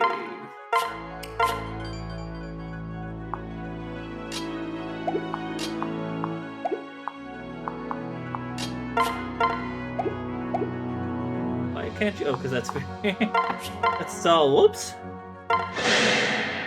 We can handle this.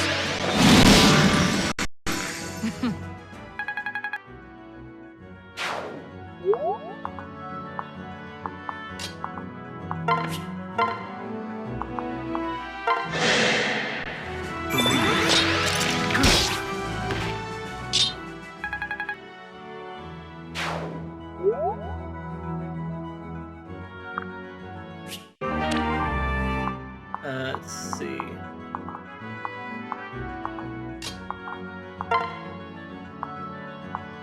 Stealth's not gonna work well for him.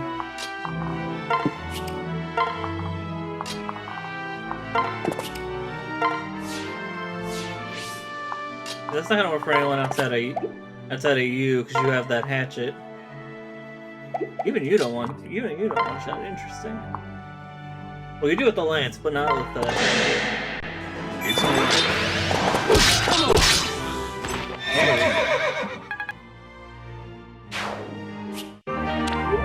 Free iron lance, alright.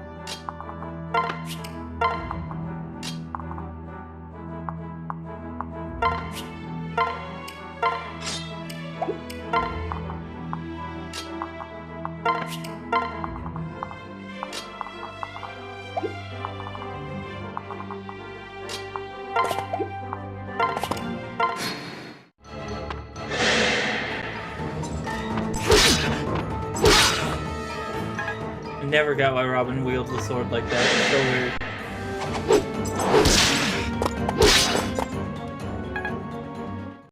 Like, Robin doesn't even. I guess because Robin's dual wielding in a Smash Bros.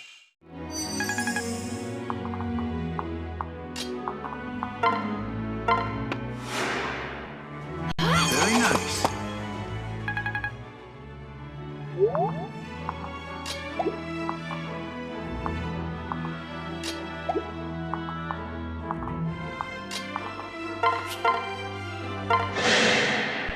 Ready? I am legend.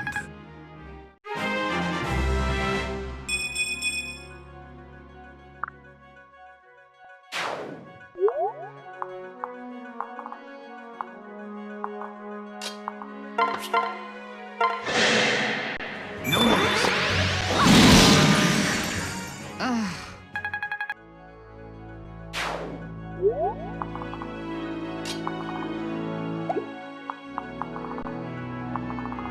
Got a hand axe.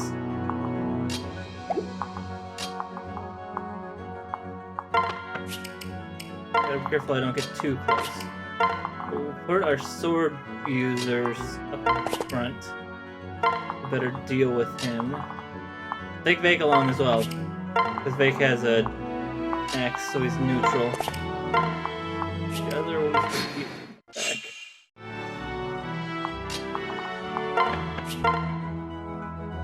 Vake, go first. Go first.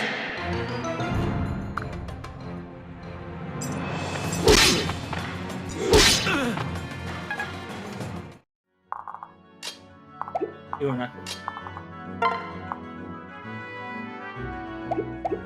If that's the case, we'll have Robin go with the bit of magic. Not a bit of magic, use the sword instead. Less damage, more guaranteed. I'll take it.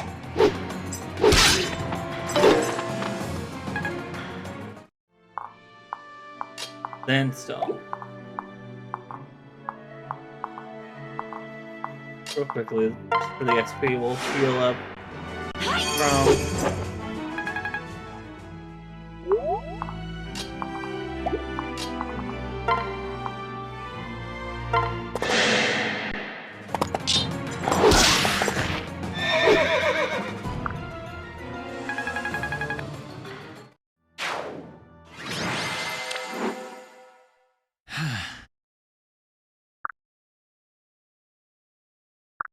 Ah.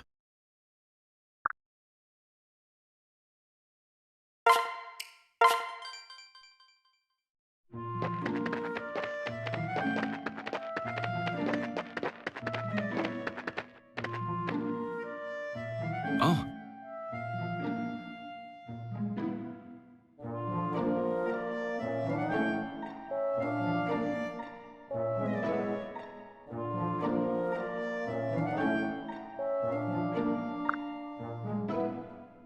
Huh?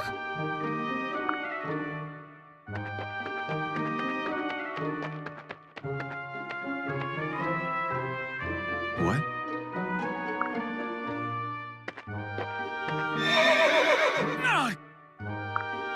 Pardon me. Huh? Fell again. Tripping!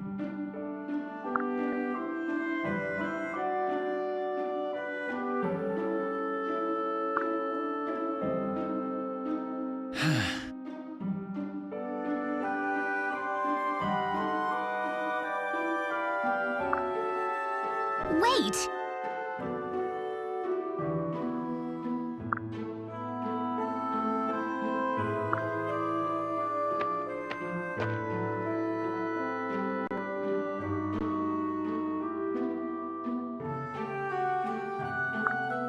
Whoa.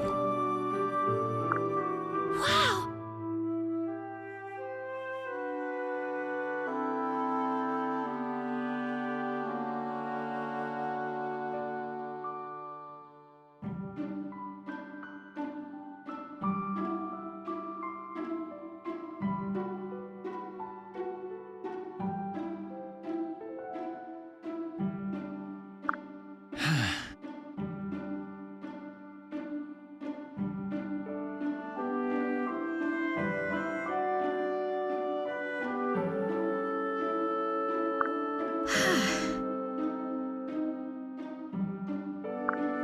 Good. Well, Hmm? no.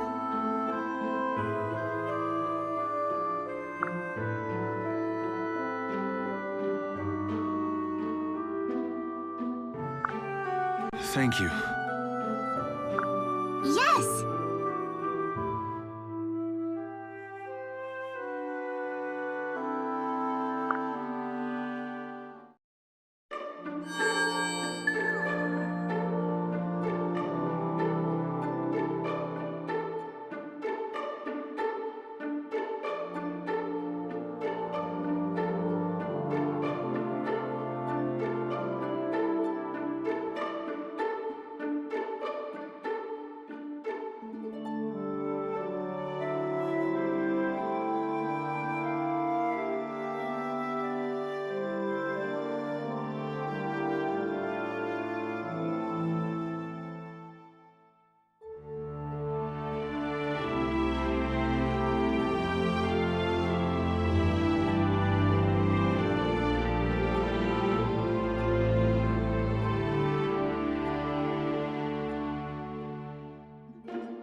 Oh, right. We're gonna wrap up. Let's wrap up, I guess.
Alright, time to wrap things up.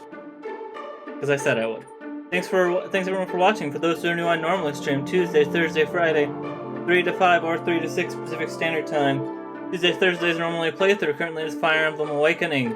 Fridays normally Final Fantasy. Currently it's Final Fantasy 14. We will be on break next week. Due to SGDQ. Anything else? That's it.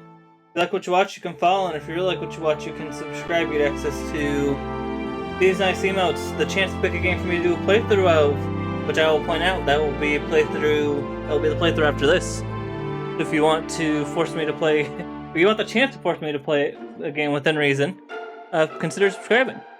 And you also get these nice emotes, as well as supporting me and helping me reach the goal of 20 subs. At 20 subs, I'll play through not Marvel, that's an old one. I'll play through Mega Man and Base. Currently that is at 2. Into the Discord. Who are we gonna... Actually, I have a good idea who I'm gonna raid. I just wanna... Well, maybe I shouldn't raid them since they're close to the end of that game. Let's see who else is live, though. Oh, perfect. We're gonna raid Chai Koopa, who's still working on their... I assume still working on the Emerald roguelike, or whatever that ROM hack is called.